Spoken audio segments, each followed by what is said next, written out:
difficulties, man. Yeti. All right. We're good to go. Hope all is well. Let me just make sure I'm sharing this with my peoples. You know what I'm saying? God is good, dog. Life is good. Man, I just listened to, and this is kind of like a shameless, I mean, it's not a shameless plug because I'm not plugging myself, but I just listened to a really, really good episode about, it was a, it was an episode about Famous Dave's on the, tap in now, let's see. Let's see.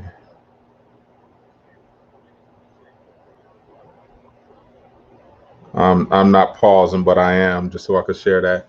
But no, it was really good, and it was talking about it was the whole barbecue thing. The guy's a Native American. Um, what else about his story? He learned his barbecuing from brothers in Chicago, so his dad would take him to the south side of Chicago.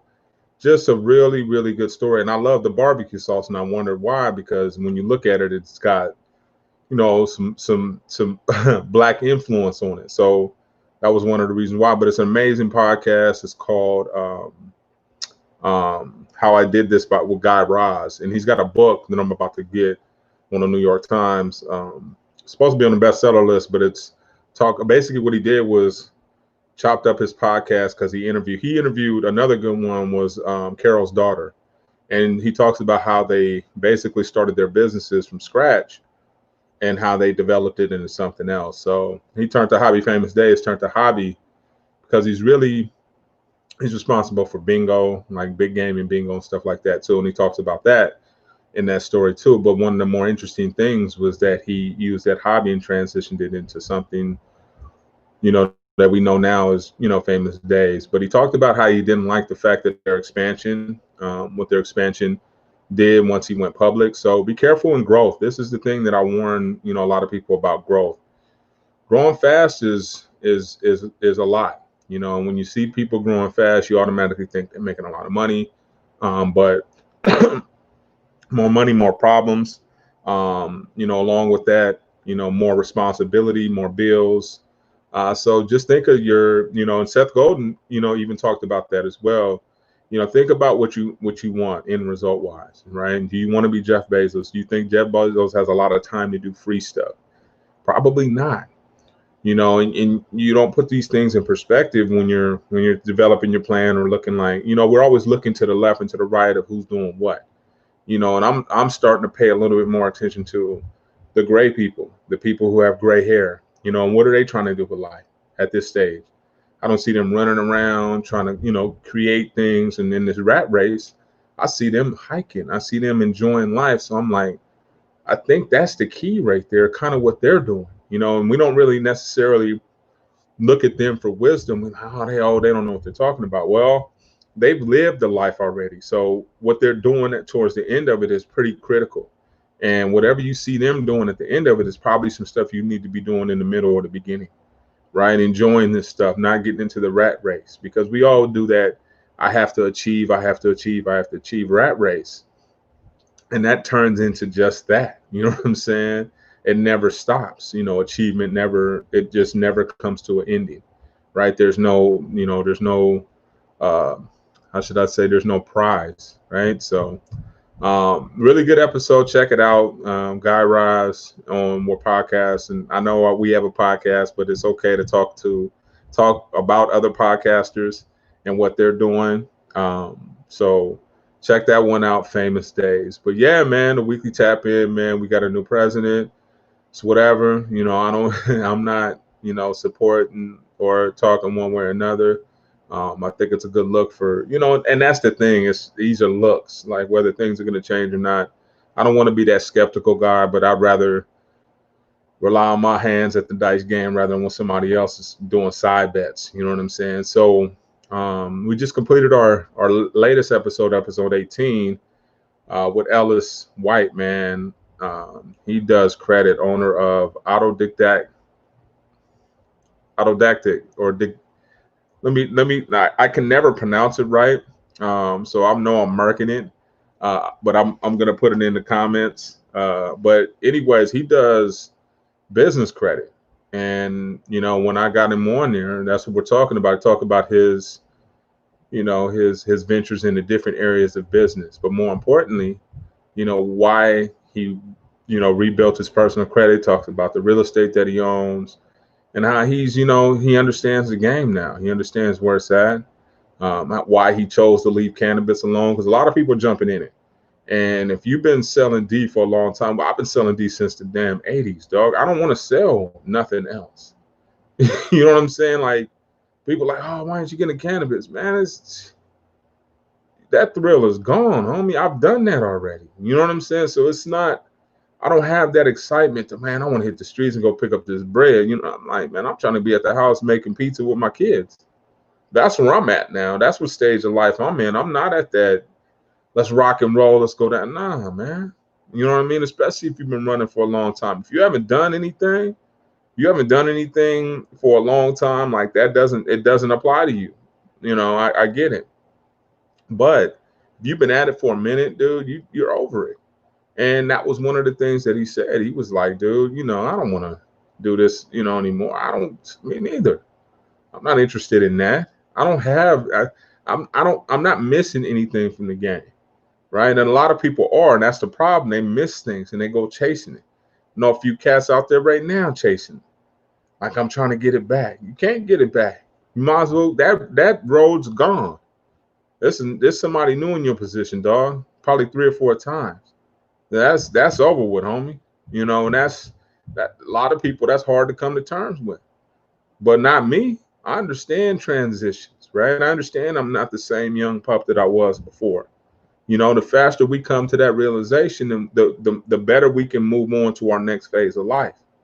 And that's when you see people maximizing life, when they understand what phase they're in, right? Because I'm not trying to be this. I saw two older ladies with fresh finger waves at the base commissary. I was at the commissary with my dad, and they had finger waves and these leather jackets on.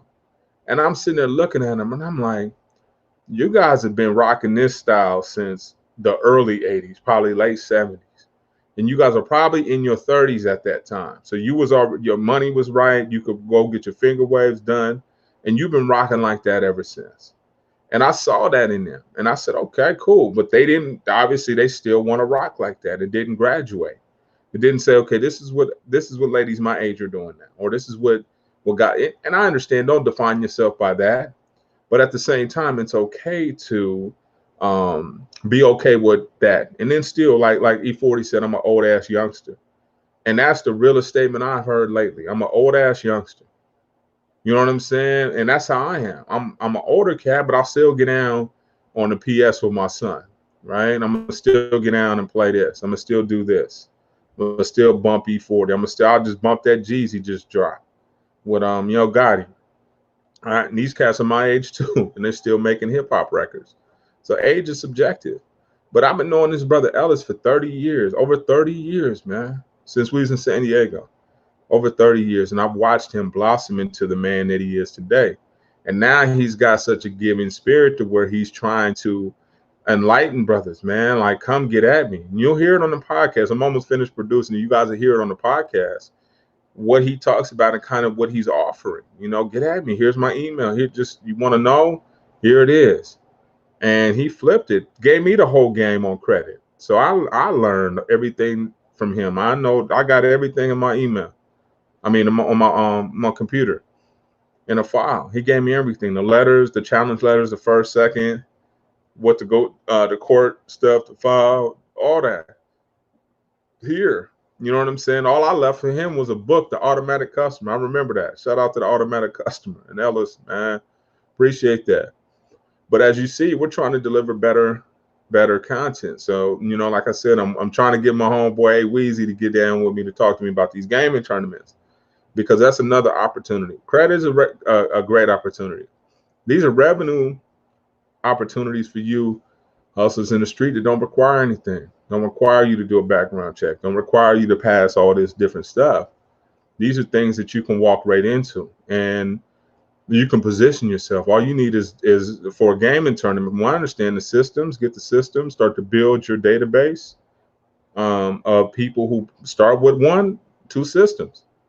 If that's what you got to do, start with 2 systems. I got 2 systems, man. I'm holding tournament, $5 to get in. Or whatever you want to do, and have 2 systems popping, 2 people playing at a time, and start to figure out how to make mistakes so that you can correct them and that you can build on it. You know what I'm saying? You start there. That's something that I'm looking at. Okay, so should I start messing with these gaming tournaments? And if that's the case, then I'll start small, right? I'll start with 2 systems, 3 systems. Okay, let me get 3 systems. I got to get, let's see, that's 6 joysticks. You know what I'm saying? And you start to do your math and you start to figure it out from backwards. Okay, I could rent a little hall, the little Elks Lodge. They let me pop off in there, right? I could start over there. Okay, I'm doing a Fortnite tournament. Because my son got a Fortnite. He had a Fortnite tournament. I saw that opportunity right there. They was doing a Fortnite tournament at his school. There's probably 16, 20 kids in there. $5 a piece. For what? A $25 gift card. So I understood that. And that's another thing I learned from Famous Dave's. That was one of the things he talked about. He was talking about how he flipped bingo from you winning a $1,000 pot to you winning a $25,000 pot, but paying $100 to get in and take that chance. So just making it a lot larger than it was. You know what I'm saying? So if you start off small, you start off with 3 systems, right? Make the pot, okay, $5 to get in. I'm giving away $100. How many people you need? You need 40 heads, right? $200. Now you've got $100 to the good, right? You can rent the little Elks Lodge out, or somebody rent something, little space out. All you need is a couple TV screens. I remember the homie would just get screens. He would just, I'm grabbing these screens. All you need is little screens and then put the systems in and rock and roll. Couple power strips. I saw him do it, but I want him to give me the game, but I watched him. You know, and that's the thing about me, man. I don't just sit around homies and just sit there. You know, you got to have some game, one, to really be around me, or else there's no reason. And I'm not saying that on some high almighty looking down on people type shit. But what I am saying is, you know, game recognize game. So we got to have something in common, or we ain't going to, why are we around each other? And that's the thing too. You got to offer something. So my game is, hey, homie, I'm one of those friends that's going to make you do what you say you're going to do. So if you say you're going to do something, I'm that type of person that's going to hold you accountable. What's up with that? You do that yet? When you going to make that crack? Right? Not the type of person that's just passive and saying, hoping that you fail. Because I don't. If you tell me something, man, I'm that partner that's going to hold you accountable. So that's what I'm up to. But yeah, so as far as gaming tournaments, man, I'm interested myself. Is this something that we can do? You know, what is the potential? You know, what is the revenue? And one of the things I know for a fact, one of the challenges that he did talk to me about was the sponsorship, because it's youth and kids, right? So, you know, but kids are looking for things to do. You know, they're good at these games. You know, you could figure it out. Right now, COVID is probably not the best time to try that. But it's a good time to start to figure out your methods. Maybe start to develop your systems. Okay, I got a few systems. I got 3 systems. That means I can host this many players at a time. This is how fast they can play the game. This is how I'm going to regulate winners. I'm going to get a couple volunteers. You guys are going to track who don't and we're going to get a prize away. And then you start to work on that and start to develop your database, start to develop your track record. Right? You want to make sure that you have a track record so that when people ask you, how many tournaments have you done? Well, I've done 10. Right? What's your average of 10? My average attendance is 150. You know, and I remember the homie was doing them all over the place. And I loved it. And he got out of it.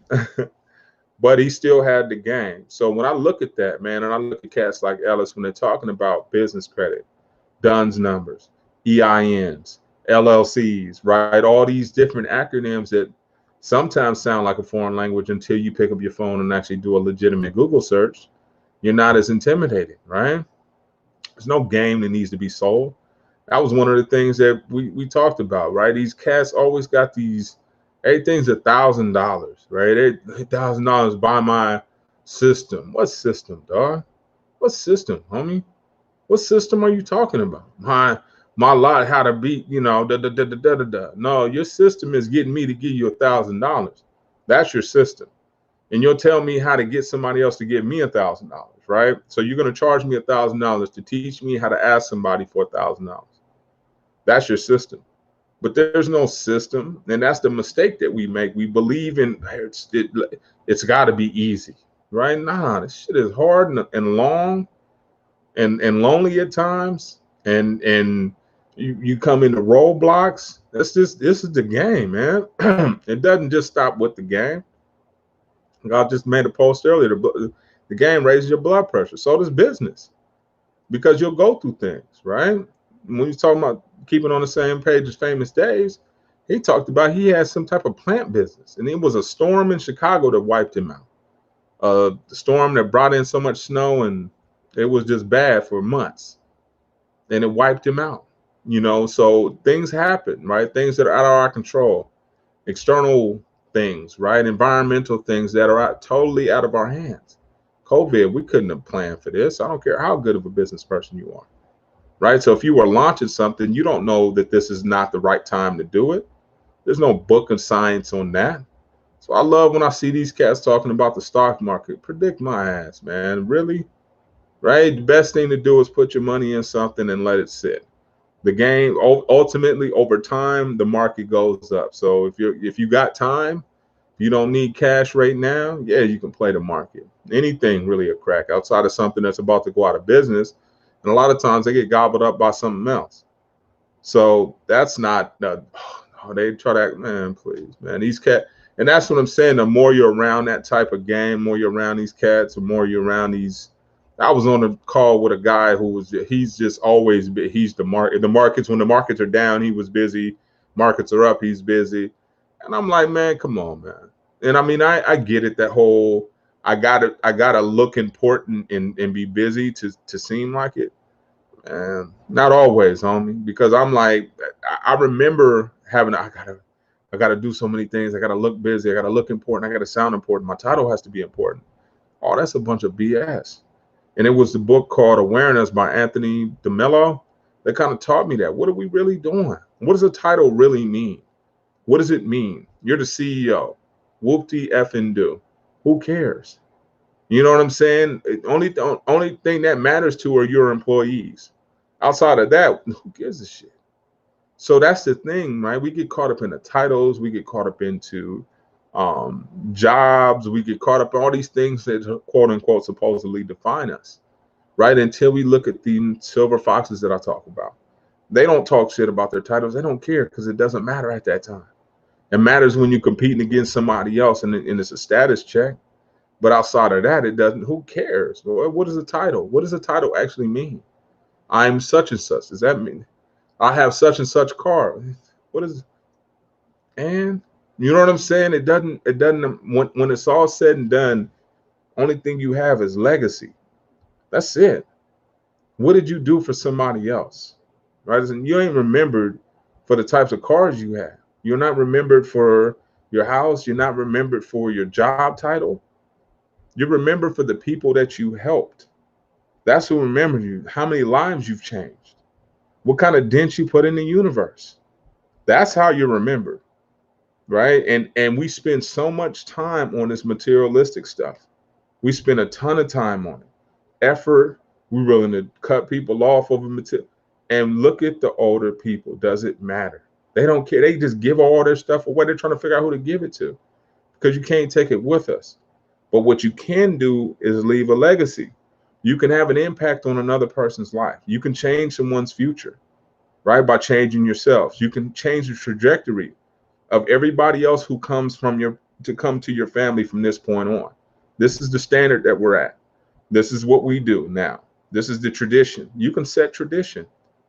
These are all legacy things that have zero to do with material things. And I'll be the last one to say, I don't like, even my wife, she's like, what do you want for Christmas? I'm like, a guacamole bowl. That's it. My students told me in my class what it's called, a little gray bowl with a little grinder. That's it. I don't want anything else, because that makes me happy, because I like guacamole and I like to crush spices. I like fresh spices. I'm getting into more of the cooking. So this is something that I love cooking. I love barbecuing, you know what I mean? Which got me into listening to the Famous Dave's podcast episode because I love barbecuing. I love his barbecue sauce is the one I use, and it's the spicy one.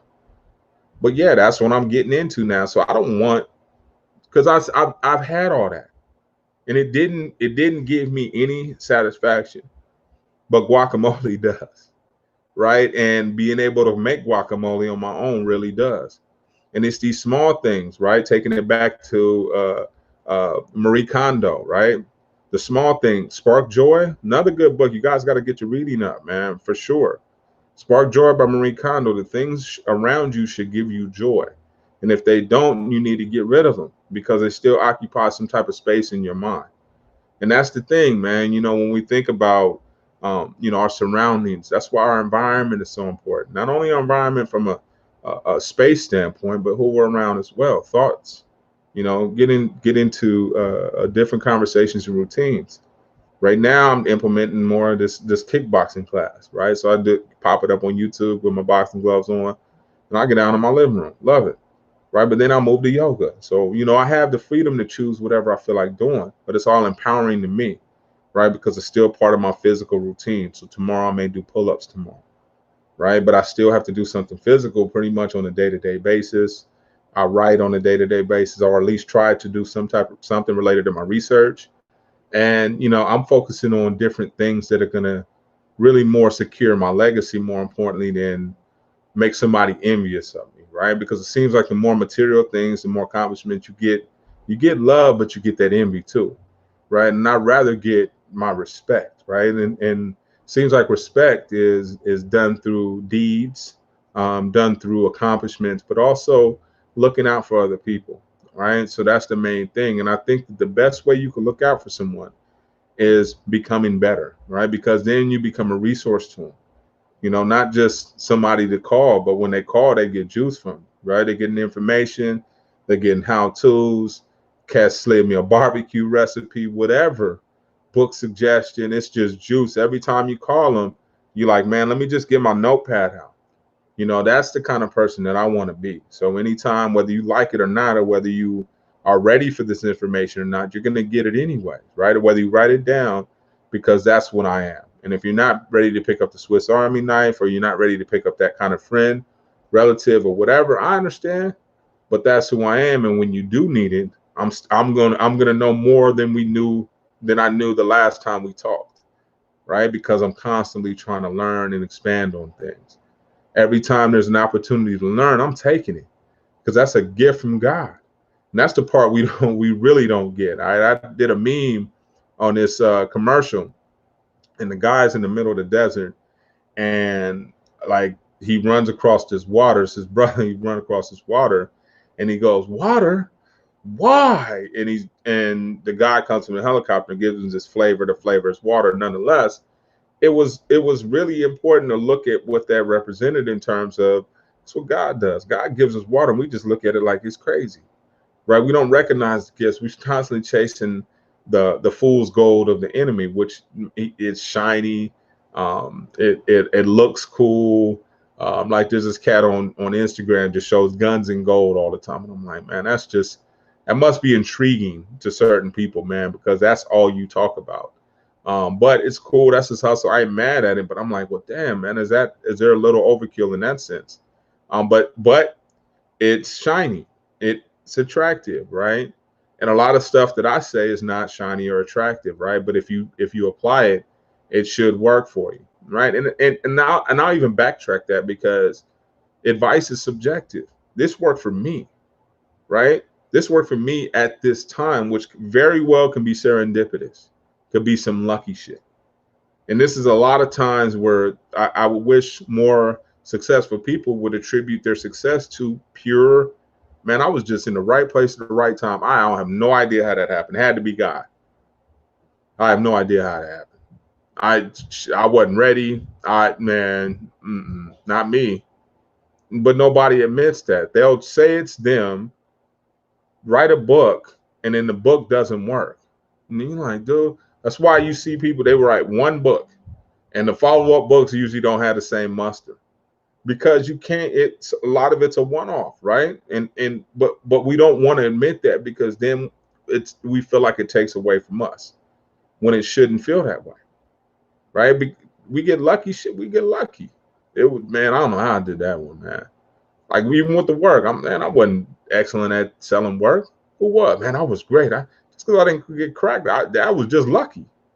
That was it. It wasn't, oh man, I'm good. I knew how to. I knew how to. Woo, woo, woo. We could talk that shit all we want to, but we know damn well it was luck, right? Same thing with jobs. Half the jobs, I got this because man, come on. Let's be honest. You know what I'm saying? Let's be honest. Keep it 100, as they say, or whatever, right? But we don't want to do that. So God comes in handy, man. God kicks in a lot, and God sends us gifts quite often. And most of the time, we look those gifts in the mouth and we disregard them like they don't mean much to us. So I'm going to continue like this. Even this is a gift for me, right? And it doesn't matter who's watching and who's not watching. That's irrelevant to me. I know I need to show up and practice every day as much as I can. So I show up every week. And the key is showing up. I showed up late today. Yeah, it's all good. But I showed up. Most people didn't show up. Most people just say I quit. It's a lot easier to quit. But to come, show up, tap in, talk, give out jewels, that's a whole nother level. Right? And that's what I'm doing with this. And this is what I'm trying to show you guys: consistency by any means necessary. Stay consistent. You don't know when it's gonna pop. You don't know when discovery is gonna happen. Dogface 2008, that fool's got 100 videos. Way before the Capri Sun or whatever it is, the Capri Sun video. He got videos. So he's been doing this for a while. Had he quit on that 50th one, you wouldn't see 420 Dogface 208. But he kept going. He kept delivering. And that's the key. That's one of the things that we have to do, is show up, even when it's uncomfortable. Because that's usually when the jewels are going to take place. And the reason why it's seemingly uncomfortable is because the enemy knows you're about to get blessed.